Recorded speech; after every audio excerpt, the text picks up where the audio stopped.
principality of Hunza lies deep in the world's highest mountains, where the western Himalayas are flanked by the towering Karakorams. We can fly, if lucky, as far as the mountain outpost of Gilgit, then on by trail. At Gilgit, Pakistan Governor Kiani sees them off. Major Steve and the Sarge, escorted by Colonel Mohammed Atola, rugged soldier and mountaineer. Thank you very much. Yes. Starting out for Hunza, the happy valley of Hunza, which not many travelers have seen.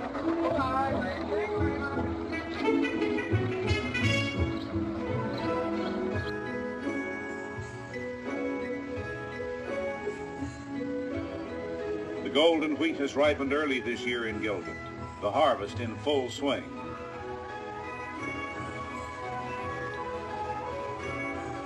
Since the dawn of agriculture, man has threshed his wheat and barley like that. Primitive? Oh yes, but still effective.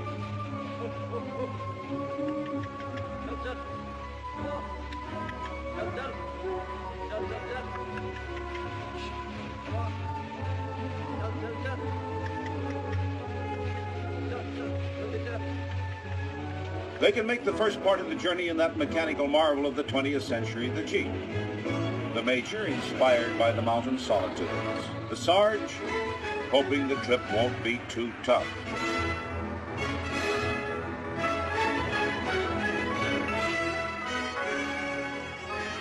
The road is rough, so explains Colonel Atola, but Allah is merciful, so why worry? Mustafa, our Hunza driver, knows every turn of the road, every inch of the way, every loose rock, why he could drive this mountain trail with his eyes closed. But don't you dare close your eyes, Mustafa.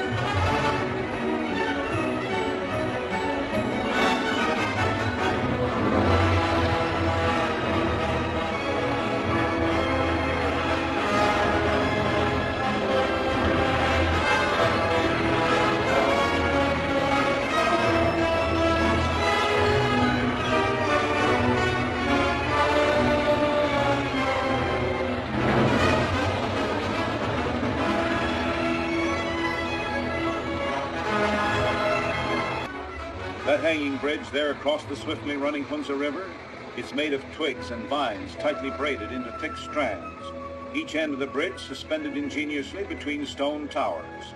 Getting across requires the skill of an aerial acrobat.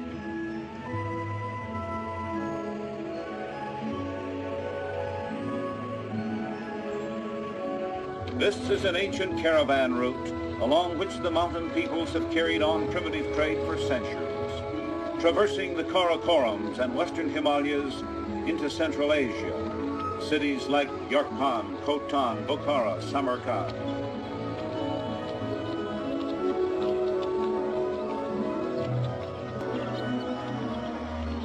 The Jeep Trail here, a wonder of primitive engineering. In places, mere narrow ledges perched above yawning chasms, often held up only by slabs of stone and heavy boulders. No mortar, just gravity holding up the road, that is, until rains and landslides take out a mile or two. And then travelers sometimes are trapped for weeks.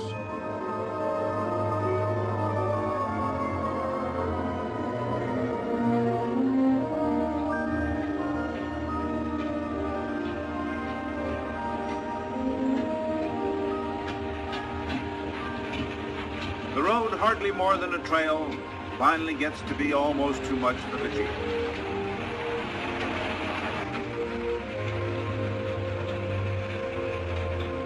Here they stop in awe.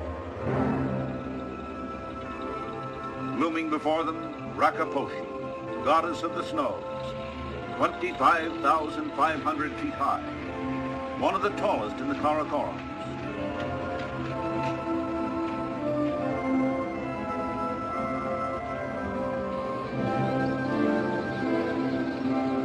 The village of Sikandrabad and the end of the Jeep Trail. From here on, It's either afoot or in the saddle.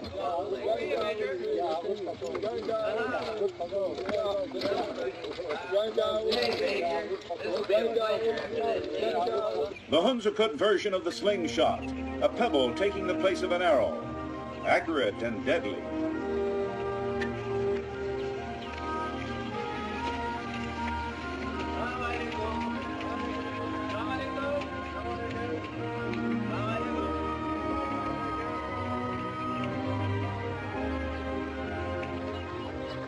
Supplies and equipment, even the latest, well, not quite the latest, plumbing facilities. Everything but the shower.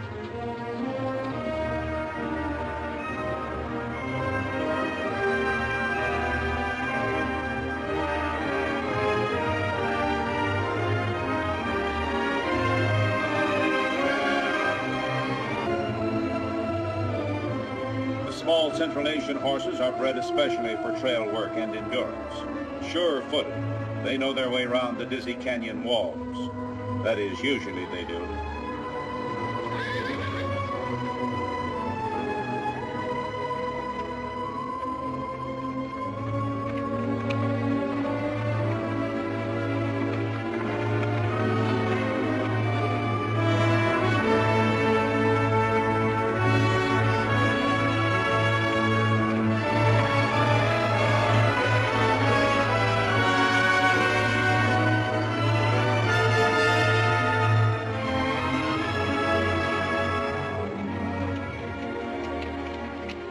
Long day, the sun beating down, and the Sarge is tired. Hey, wake up, wake up. Some people pick strange places for a snooze.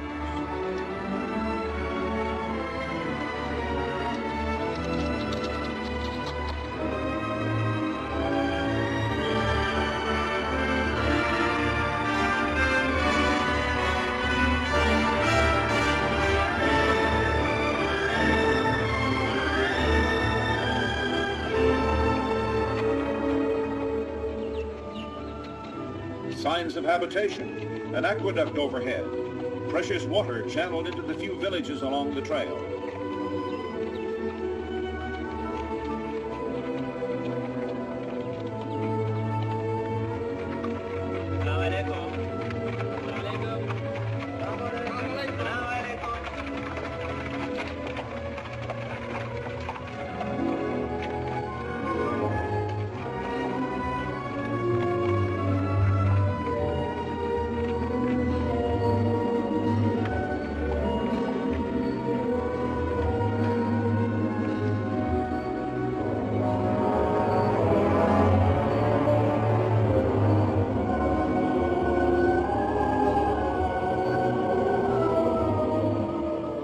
So a day of travel ends in the shadow of Rakaposhi, never climbed, yet doomed to be conquered eventually like all Himalayan giants.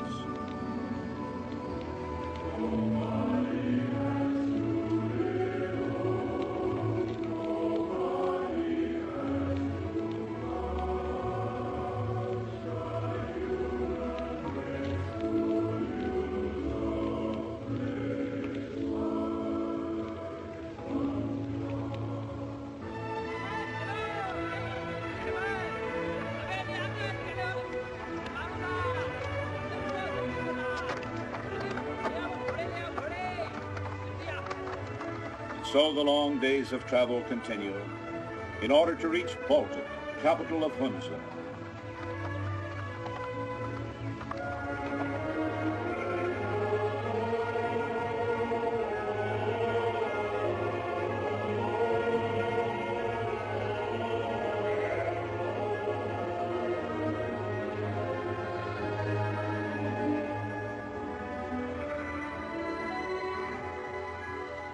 Here in the Karakorums, the mountains are, on the average, almost twice as high as the Alps, with 60 summits rising above 22,000 feet.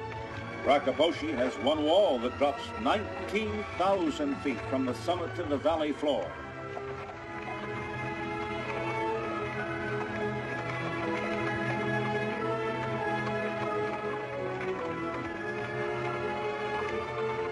On shelf-like terraces, the green fields of Hunza, There at the far end of the valley, Baltic, the Hunza capital, still another day away. Hunza, a legended, exciting land in a remote part of a great new nation of Asia, in Pakistan. Ah, this could be it, a land of escape, far from the hustle and bustle of the modern world, if you're in search for paradise.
Too steep for riding, but leave it to the Sarge to find a way.